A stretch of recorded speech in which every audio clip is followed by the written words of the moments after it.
Hello everybody, and welcome to another uncanny episode of History of the Marvel Universe. This channel is brought to you in part by Patreon supporters. If you would like to help decide what topics get covered on the channel, and get your name in the special thanks at the end of each episode, you can sign up for as little as $1 per month over at patreon.com/MaryMarvelate. The link is in the description below.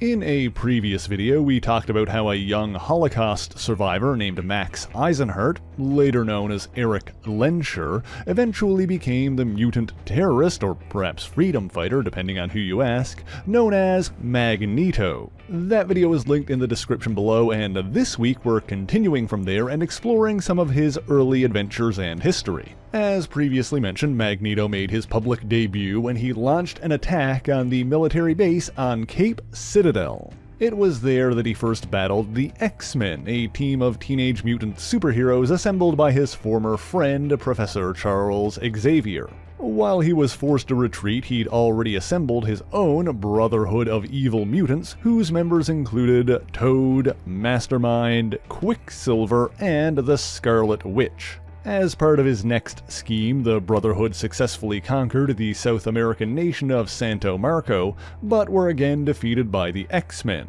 Magneto planned on cutting his losses by detonating a nuclear device, but Quicksilver used his super speed to disarm it before retreating with him. The Brotherhood subsequently attempted to recruit other mutants to their cause, like the Submariner, the Blob, and Unus the Untouchable, but had little lasting success. The X-Men weren't the only foes they faced, and Magneto also briefly battled Thor, the God of Thunder. But not long after that, a powerful alien known only as the Stranger came to Earth. Thinking he was also a mutant, Magneto attempted to recruit the Stranger to his side. But the alien entity cared little for their conflict and departed, taking Magneto and Toad with him for study. While the Stranger was occupied elsewhere, the two mutants were left to wander an unfamiliar alien planet. Magneto ultimately discovered a ship capable of returning him to Earth, but decided to leave Toad behind. He then engaged in a plot to genetically engineer an army of artificial mutants to serve him. However, his schemes were thwarted by the X-Men, and he was ultimately recaptured by the Stranger. This time he and Toad were abandoned on a more desolate planet, while the Stranger took an interest in a new specimen, Emil Blonsky, the Abomination.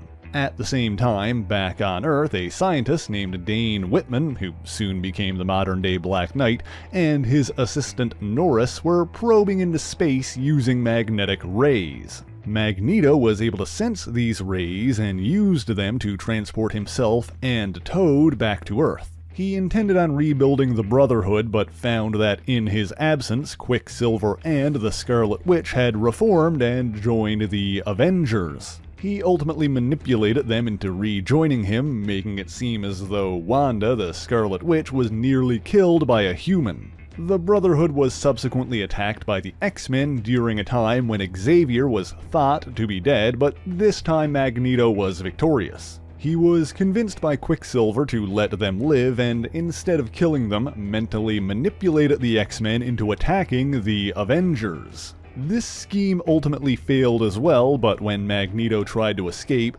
Toad, finally having endured enough of his abuses, left Magneto behind while his island base exploded. The next time the X-Men encountered Magneto, it was actually a robot duplicate created by Samuel Saxon, later known as the Machine Smith. Meanwhile, the real Magneto survived and escaped into a network of underground caverns. He emerged in the Savage Land, a prehistoric jungle hidden in the Antarctic. There, he endowed several natives with superpowers, transforming them into his Savage Land mutates. Known to them as the Creator, he later found one of the X-Men, Angel, who had come to the hidden jungle and been injured. He took the young man in and nursed him back to health, outfitting him with a new costume. Initially, the young X-Man didn't recognize Magneto without his helmet, but the truth soon came out. In the end, his mutate-creating machine was destroyed by Jean Grey, and Magneto seemingly perished again.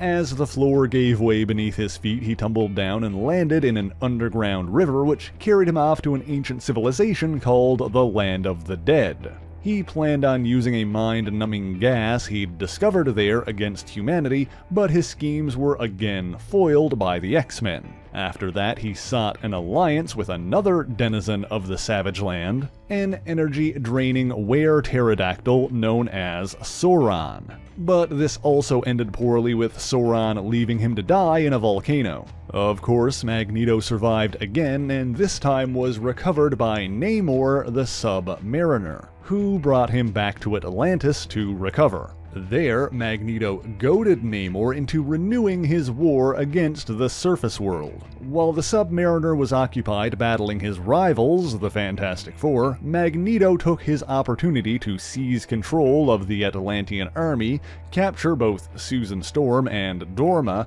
and took control of New York City. This time he was defeated when Mr. Fantastic built a machine to trap him in a cone of his own power, and Magneto was taken into custody by the US military. At no point was a wooden gun involved. Of course, it wasn't long before he escaped under his own power. He again engaged in a plot to produce an army of mutates, this time coming into conflict with the Inhuman royal family. After that defeat, he renewed his attacks on the X-Men and the Avengers, this time utilizing captured dinosaurs from the Savage Land. And do you remember how back in the Savage Land the Angel wore a costume provided by Magneto? Well, it seems that he'd been wearing that ever since, not knowing that it was equipped with a device that had been slowly sapping him of his mutant energy. And so Magneto drugged and captured the Angel, taking back that costume. Wearing it for himself, the collected energy renewed Magneto's own power, making him stronger than ever. In this enhanced state, he could affect the iron in people's bloodstream, allowing him to restrict blood flow to the brain and render them subservient. This time he was opposed by the Avengers, the X-Men, and Daredevil before being taken down by the Vision. At Thor's suggestion, he was imprisoned in an energy bubble in the Earth's core, where the planet's magnetic lines nullified his powers. However, when a passing comet shifted to those lines of force, even for a moment, it was enough for Magneto to break free and make his escape. He soon assembled a new Brotherhood consisting of Mastermind, the Blob, Unus the Untouchable, and a Savage Land mutate named Lorelei. He also found an ancient cavern containing machines that formerly belonged to the Inhumans, Fader, and Maelstrom. Using this technology, Magneto created a so-called ultimate mutant named Alpha and battled Dr. Strange's loose-knit team, the Defenders. But Alpha evolved rapidly, soon transforming from a gorilla-like humanoid into a being with immense mental powers. He departed from the Earth, but not before reverting Magneto and the Brotherhood to infancy.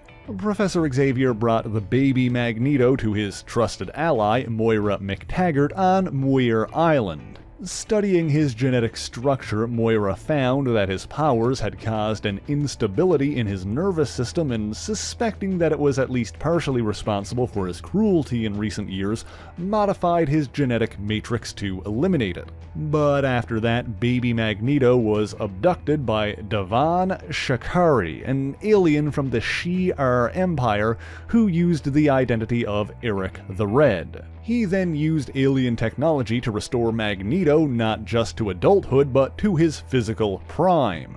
And yeah, for those keeping track of such things, this is why Magneto's age doesn't really matter when it comes to the sliding timeline from this point onward. As a result, Magneto briefly forged an alliance with Eric the Red and battled the X-Men yet again. He then assembled another Brotherhood, this time consisting of mutant misfits Burner, Lifter, Peeper, Shocker, and Slither. But after that group performed poorly in battle against Captain America, Magneto abandoned them. He subsequently sought an alliance with the Latvian despot, Dr. Doom, but he had already released a neurogas across the planet, rendering everyone on Earth subservient to him. Ironically, Magneto was then forced to go to the Avengers for aid, but they had already been enslaved by Doom. But he was able to employ his seldom used ability to affect the blood flow to people's brains and free the Beast. Together they battled the champions of Los Angeles, who were also under Doom's control. In the end, Ghost Rider forced Doom to remove his mask, causing him to lose his power over the wills of others when he breathed in his own neurogas. Of course, despite this more heroic venture, Magneto would continue to clash with his old rivals, the X-Men. He even defeated and imprisoned the team not long after their roster underwent a significant change. Of course, they soon broke free and thwarted his plans once again. But Magneto escaped and returned to his orbital headquarters, Asteroid M. He then established another base on an island in the Bermuda Triangle. This stronghold was coincidentally discovered by Cyclops and his companion, Lee Forrester, after the two were swept overboard in a storm. However, Magneto had employed technology that suppressed mutant powers other than his own. During this time, he showed genuine grief at the apparent death of Jean Grey. It's possible that by this time Moira McTaggart's genetic tampering had allowed Magneto to think more clearly and began to restore his sanity. However, he still engaged in a plot attempting to force the world's governments to decommission their nuclear weapons. This resulted in his island being attacked by a Russian sub, but he easily deflected the incoming missiles. He then counterattacked, sinking the submarine with the entire crew still on board. Finally, as a demonstration of his power, he caused the destruction of an entire Russian city, although this time he allowed the civilians time to escape. This led to yet another battle with the X-Men, during which their young new member, Kitty Pryde, was nearly killed. Reminded of his own deceased daughter Anya, who we talked about in the video regarding his origin, Magneto was shocked into re-evaluating his choices. After that, he began investigating the ultimate fate of his long-lost wife, Magda. This led him to Mount Wundagore in the nation of Transia, where he met the humanoid cow woman Bova. She was one of the new men created by the High Evolutionary, which we've talked about on the channel before. From Bova, Magneto learned that after fleeing from him, Magda sought refuge on Mount Wundagore. Furthermore, she was pregnant at the time and allegedly gave birth to twins. These twins, Pietro and Wanda Maximoff, grew into Quicksilver and the Scarlet Witch, the former members of Magneto's Brotherhood of Evil Mutants. By this time, Wanda had married the synthezoid Vision, and Pietro had a daughter named Luna with the Inhuman Royal Crystal. And so Magneto, believing the twins to be his biological children and wanting to be a part of his family's lives, attempted to reconcile with them. He also allied himself with the X-Men against various threats to mutant kind like the fanatical Reverend Stryker and his Purifiers. And when a dangerously powerful interdimensional entity known as the Beyonder kidnapped various heroes and villains to pit them against one another on a patchwork planet in a secret war, Magneto was included with the heroes of Earth. After that, he returned to Asteroid M, but this orbital fortress was inadvertently destroyed by the alien Technarch Warlock as he passed by. It crashed into the ocean where Magneto was found by Lee Forrester, the same woman that was with Cyclops when he came upon Magneto's island in the Bermuda Triangle. She brought him back there to recover, and a brief, unlikely romance began to blossom. However, it took time for Lee to trust that Magneto had reformed.